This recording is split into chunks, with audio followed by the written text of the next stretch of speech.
SMH in my head. But regardless, that is enough about those. We are now in a pre-qualifying match. Not quite a qualifying match yet. So it is still going to be a best of 3. And we're going to kick it off on 2,000 Atmospheres. LE. We're in the top right-hand corner map. Swinging all the way in the top right-hand corner. Our red Terran player coming out from the land of Korea. He, of course, is the Towel Terran himself. The one true mech god representing Psystorm Gaming. He is GuMiho. And spawning in the bottom left-hand corner of 2,000 Atmospheres LE, we have the Korean Protoss player. He is blue, representing Team NV. Going for a proxy. It is NightMare.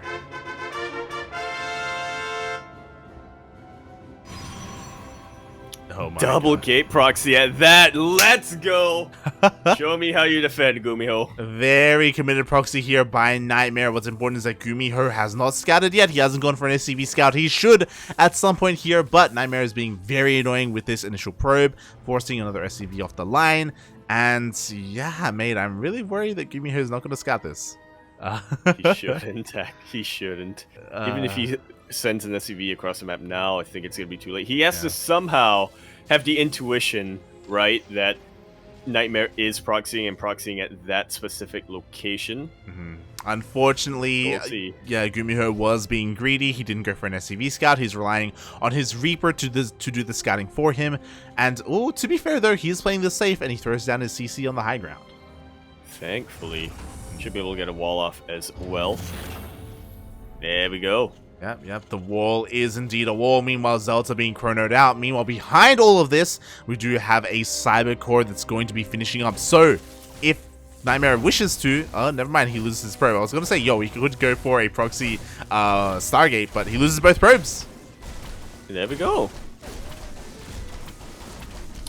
Yeah, unfortunately, these zealots aren't quite going to be able to break through. GuMiho recognizes a threat, and he does prematurely pull his SCVs as a precaution, even getting a bunker up in time. I'm also a little bit surprised that we have Adepts coming out instead of Stalkers. Like, Stalkers means that he could try and push through and break the supply depot. Instead, it looks like he is just looking to contain his opponent and delay the natural for as long as possible. Yeah, which is also another... Honestly, I mean, it's not a terrible way of going about it, right? Just try to make sure that your opponent won't get a good enough economy in time, but that's difficult to do against Terran. Reaper almost gets taken out, but it doesn't, and it gets one probe for its troubles. Some very nice macro there by NightMare to get us around, but GuMiho did respond in kind and was able to just weave his way out of there, keeps that Reaper alive. And yeah, at the moment, again, these Zelts actually turn around. They're coming all the way back home, and we are transitioning into a more standard game. It's a little odd how we got to this point, but yeah, we are in transitioning. What really worries me here right now for NightMare is that he is going to be basically on one Stargate production as his only way of getting army units out for quite some time. It's going to be a while before he's able to remake these two gateways back home.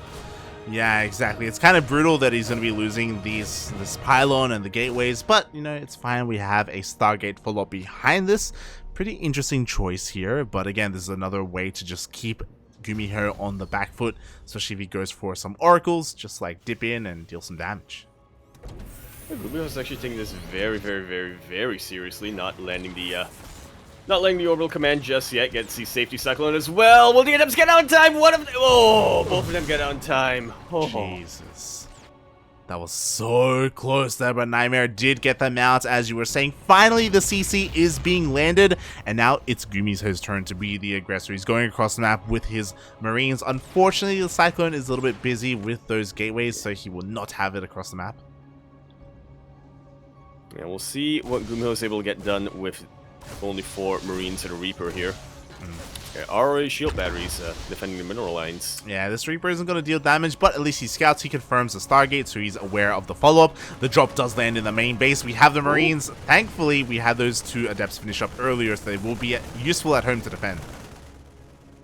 And NightMare is fine with giving up that pylon. GuMiho should be fine as well, being able to take out that pylon. I mean, it's 4 Marines. What do you really expect to do across the map? Behind all of this, though, GuMiho has not skipped a beat when it comes to his production. Yeah, exactly. Starport already getting to react. Tanks are already on the way. Stim as well. I'm terrified about what the follow-up push could do to NightMare.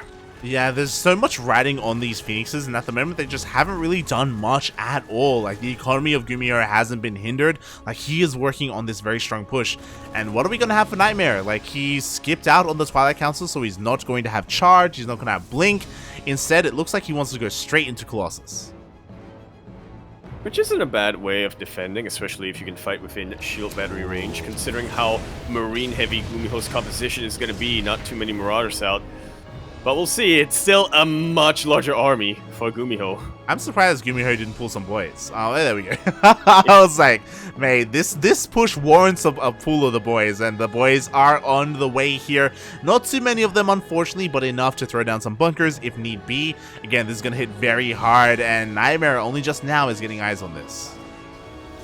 Yeah, the Cyclone gets taken out, which is a bit of a victory before, a small victory before the actual fight happens. The Immortal! So, the Immortal! Yeah, the Immortal was very exposed. Guardian Shell gonna save its hide, but still a lot of bio. GuMiho just waiting for Stim to finish up, and then he's gonna pull the trigger. Yeah, exactly. Meanwhile, it looks like this Disruptor is going to finish. It will finish, and now the Purification Nova, if it connects, is going to be huge. It's going to be critical here for NightMare if he wants to hold. We'll see how well GuMiho is able to split his Marines. The Adepts want to get on top of the tanks. The Adepts want to get on top of the tanks. Phoenix is to lift up the tanks. Decent split, but that was honestly a pretty juicy Purification Nova. I'm not convinced it's going to be enough, though. Yeah, exactly. In the end, NightMare is forced back. His Immortal just barely surviving with that shield battery. Overcharge is still available as well. Never mind, he just chronoed. Oh god, prioritizing that Colossus instead. Now the rest of the reinforcements are getting into position. Another Medivacs here. More and more bio is making its way across the map. Exactly, there we go. Overcharge is finally popped. This Overcharge will keep this Robo alive long enough for that Colossus. No, the Disruptor gets picked off. Does get picked off, doesn't it? And Texas slowly shelling away at this Robo facility. Battery Overcharge finish has been used up. And with that, there will be no Colossus in this defense. Yeah. Not much of anything, really. Exactly. GuMiho can just stim forward, and that's exactly what he does. And with the death of that Robo, that is the death of our Protoss player. Without a Colossus, there is no way for him to hold on to this push. More Marines are coming across the map. He's trying to warp in as many gateway units as he can. But again, Charge is so long away. There is no blink either. Like, any kind of foothold that NightMare had here at his natural is gone. But GuMiho is televisioning a little bit. He was fighting well within the range of that one shield battery. That's not going to be enough though for NightMare. GG! As GuMiho repositions his tanks. Takes game number 1. It was best of 3 pre-qualifier. Exactly, that was a very strong counterattack there by GuMiho. NightMare, he was trying to hold on as best he could. Again, that Purification Nova was pretty critical there, but I think as we saw, the Phoenixes didn't really pay for themselves. They picked off those tanks in that first fight, but that was literally all they did because they died immediately afterwards. Yeah. There was more than enough anti-air between those. Yeah, between those Marines, between those missile turrets. Yeah, no, it's Aye. Alright, well, here we go. We are diving into game number 2. Lobby has already been made. We already have our map. It is going to be Glittering Ashes. Part of me wonders if that would have been any better for NightMare if instead of those Phoenixes he got Oracles. Oh, that's a good question. I mean, you mean like defensive stasis wards, maybe? Yeah, defensive stasis wards. Yeah, defensive stasis wards. Maybe just a little bit additional DPS on the Marines. Maybe it may be a way to take out the to quickly dive in and take out the SCVs while they were constructing. True. If the if the target firing was good enough. But yeah, I get the idea behind the Phoenixes here. I think in general a more well-rounded unit for PPT. Especially if the game goes on longer, but the game didn't go on longer. Yeah. NightMare, unfortunately, wasn't aware of that. GuMiho did not want that game to go on for much longer either. But maybe it will now on Glittering Ashes. LE, we're in the bottom left-hand corner map, spawning all the way in the bottom left-hand corner. We, of course, have our red Terran player, currently up 1-0 in this best of 3 series. He is coming out from the land of Korea, known to many as the Towel Terran, representing Sidestorm Gaming. He is, of course, GuMiho. And spawning in the top right-hand corner of Glittering Ashes LE, we have the South Korean Protoss player. He is blue, representing Team NV. It is NightMare.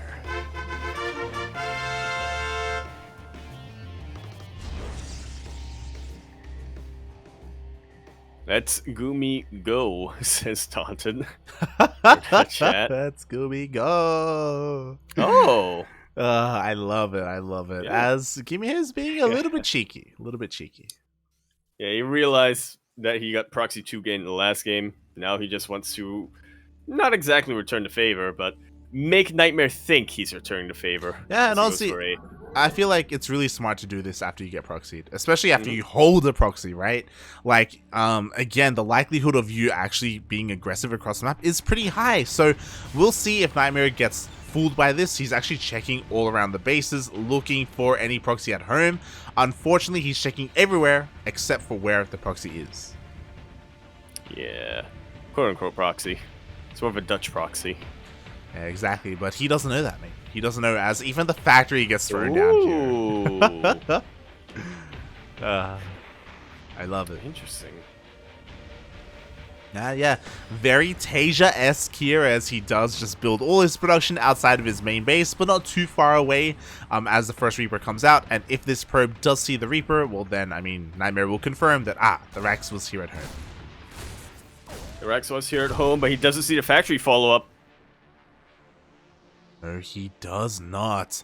Meanwhile, from his side, everything is pretty normal here on his side of the map. Again, he doesn't realize that he should be in on any kind of threat at all. He actually pumped out his initial Zealot, so again, he was tricked by that proxy. Yeah, for safety.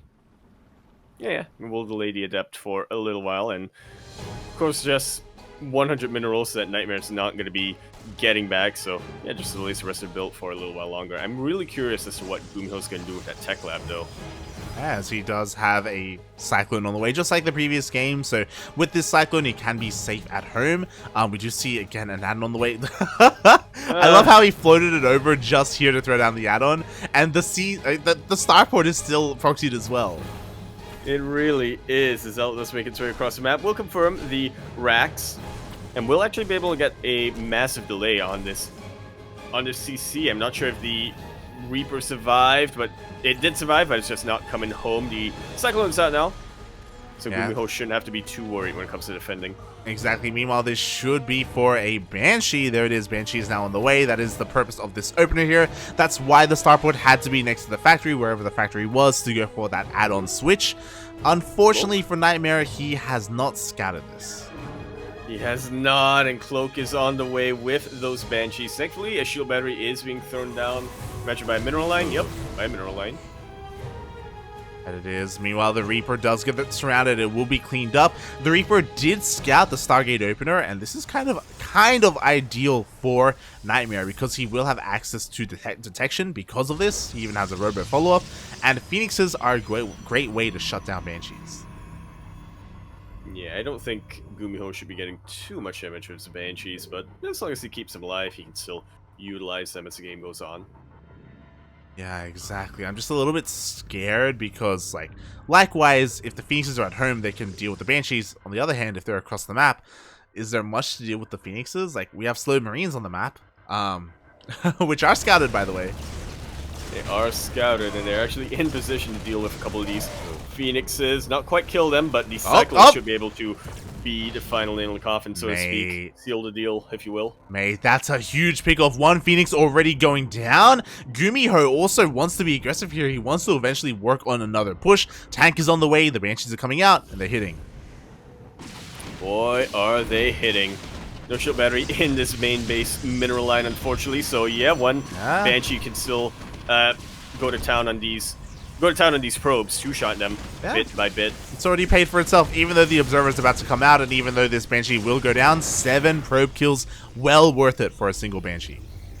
Absolutely, and behind all of this, GuMiho is still on the map. He's got his Cyclones for anti-air. He's got his tank slowly getting into position. He doesn't even need stim with this. Let's be real. Not at all. I still would have liked it if he pulled a couple of boys. There we go. I would have liked it if he pulled them a little bit earlier, but they are on the way. Solid lock on here. The Cybercore is going to go down with the death of the Cybercore. That does mean that no more Adepts, or more importantly, no more Stalkers are going to be warped in. Exactly. Chargelets are what you want against tanks. You don't have access to charges this early on, though, especially with the build that NightMare's gotten. So these Zealots are just going to crumble to the bio. Exactly. I almost said stim bio, but there's no stim. Yeah, GuMiho doesn't need stim. He delayed his Twilight Counter for so long because of this build. Meanwhile, we do have the Feasters trying to pick up what they can, but they pick up the Cyclone, not the tank. Ay, ay, ay. Wow, and GuMiho is absolutely crushing his way with these early game pushes. Yeah, exactly. Both Someone's been watching Kerwin's game number 2. Yeah. I was watching Kerwin's channel. Exactly. Meanwhile, the overcharge paying off well here. That Immortal does not die. He does take down the Cyclone with it, but overcharge is about to run out. We still have 2 tanks behind this. Mule gets thrown down to help repair and keep this bunker alive, and GuMiho is doing it. He's pushing through. Depowers the shield batteries. There are still 2 Immortals, which is very scary, specifically when it comes to these tanks. There aren't too many Marines out to buffer for the tanks, but now there are, and now the bunkers are getting in. The tanks are leapfrogging forward. There we go. We do have a kill on that final bunker, on the newest bunker here for GuMiho, but again, he's still breaking on through, and now NightMare is trying to pull the trigger, but he loses the Immortal.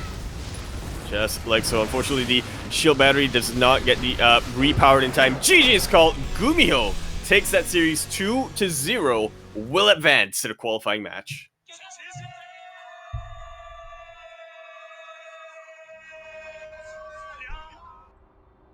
Very well played here from GuMiho. Very decisive in both games.